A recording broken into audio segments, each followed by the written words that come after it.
ಈ ರೀತಿ ಅಡ್ಡ ಸಾಲು ಮತ್ತು ಕ್ರಮ ಸಾಲಿನಲ್ಲಿ ದೊಡ್ಡ ಸಂಖ್ಯೆಯಿಂದ ಚಿಕ್ಕ ಸಂಖ್ಯೆಯನ್ನು ಕಳೀತಾ ಹೋಗಬೇಕಾಗುತ್ತೆ. ಉದಾಹರಣೆಗೆ ನಾವು ಇಲ್ಲಿ 25 19 ಎಷ್ಟು ಸರ್? 6.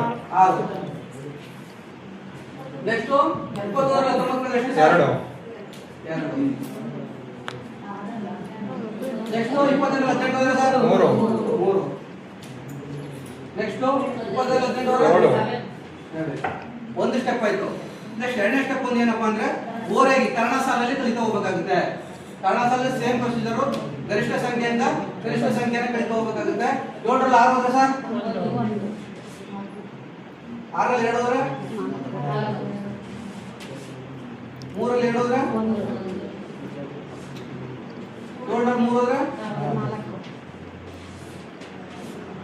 ಇದು ಕರ್ಣ ಸಾಲ ಆಯ್ತು. ನೆಕ್ಸ್ಟ್ ನಾವು ನೋಡಬೇಕಾಗುತ್ತೆ ಚೌಕಾಕಾರದಲ್ಲಿ ಕಲಿತಾ ಹೋಗಬೇಕಾಗುತ್ತೆ. ಅಡ್ಡ ಸಾಲು ಮತ್ತು ಕ್ರಮ ಸಾಲು ಸೇಮ್ ಪ್ರೊಸೀಜರ್ ಸರ್. ಗರಿಷ್ಠ ಸಂಖ್ಯೆ ಗರಿಷ್ಠ ಸಂಖ್ಯೆ 4 ರಲ್ಲಿ 1 ಹೋದ್ರೆ ಸರ್? 3. 4 ರಲ್ಲಿ 1 ಹೋದ್ರೆ? 3. 4 ರಲ್ಲಿ 1 ಹೋದ್ರೆ? 4 ರಲ್ಲಿ 1 ಹೋದ್ರೆ? 3. ಕರ್ಣ ಸಾಲು ಹೋಗ್ತೀವಿ ನಾವು. ಕರ್ಣ ಸಾಲು ಹೋದಾಗ 3 ರಲ್ಲಿ 3 ಹೋದ್ರೆ ಎಷ್ಟು? 8. ಅಲ್ಲೇ ಬಂದ್ಬಿಡುತ್ತಲ್ಲ 4 ರಲ್ಲಿ 4 ಹೋದ್ರೆ ಸರ್ ಇಲ್ಲಿ ಸ್ಟೆಪ್ ಅಲ್ಲಿ ಬಂದ್ಬಿಡುತ್ತೆ. ಇರ್ಲಿ ಮೇಡಮ್. ಆಯ್ತು ಸರ್. ಸಣ್ಣ